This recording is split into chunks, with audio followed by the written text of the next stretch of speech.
Merci, merci à tous. Alexandre, moi je suis arrivé à Drummondville en 1976. On a eu 5 enfants et puis finalement ils sont allés au collège Saint-Bernard à Tour-de-Rôle. Et je peux avouer que cette décision de les envoyer au collège, et en particulier la chance qu'ils ont eue de côtoyer Alexandre, qui était tout jeune directeur à l'époque, ont contribué énormément à l'épanouissement des enfants.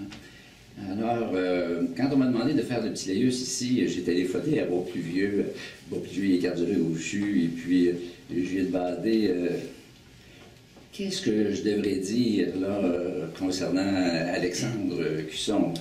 Vous avouez que mon plus vieux il a toujours été un admirateur inconditionnel d'Alexandre depuis qu'il est passé au collège. Toujours est-il qu'il m'a dit que la grande caractéristique, c'était une capacité phénoménale de travail, infatigable, toujours dévoué. Et quand il prenait une cause à cœur, c'était pour toujours l'amener à bonne fin. La deuxième grande caractéristique, c'était sa capacité d'organiser et sa capacité de réalisation des projets qu'il avait identifiés ou qu'il avait pris à cœur. Alors moi, j'ai connu aussi Alexandre un peu par la bande, et puis pour en avoir discuté aussi, bien sûr, avec mes enfants, Alexandre, c'est un homme d'honneur.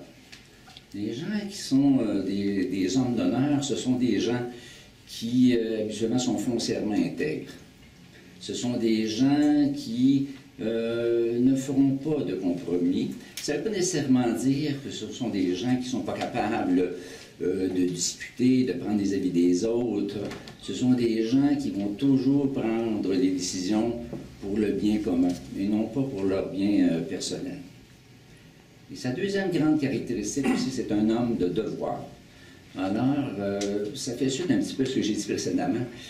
Un homme de devoir, c'est quelqu'un qui est capable d'identifier des besoins, qui est capable de prendre, ou du moins d'identifier les moyens pour satisfaire ces besoins-là, et qui va prendre tous les moyens possibles, soit par lui-même, ou soit en s'entourant d'une équipe pour réaliser les besoins qu'il avait identifiés dès le départ. J'avais pensé dire aussi que c'était un homme de patrie. C'est pas un homme de patrie. La patrie n'étant pas nécessairement le pays. La patrie, c'est peut-être plus finalement la société à laquelle on appartient. Alors au niveau local, ça peut être une municipalité, au niveau provincial, naturellement c'est la province. Au niveau fédéral, c'est une autre dimension. Mais c'est un homme de patrie. C'est quelqu'un qui veut que ça fonctionne. C'est quelqu'un qui veut que ça fonctionne bien.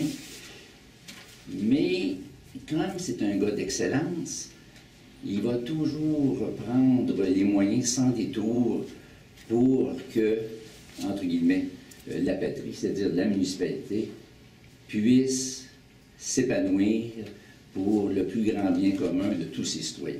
Alors moi, j'étais très content d'apprendre qu'Alexandre voulait se présenter à la mairie. D'ailleurs, j'étais allé le voir au collège. Et puis, je vais le soutenir de façon totale. Alors, merci Alexandre. Surtout, ça prend du courage pour faire de la politique maintenant. Et puis, je suis en admiration. Tout avec mes enfants.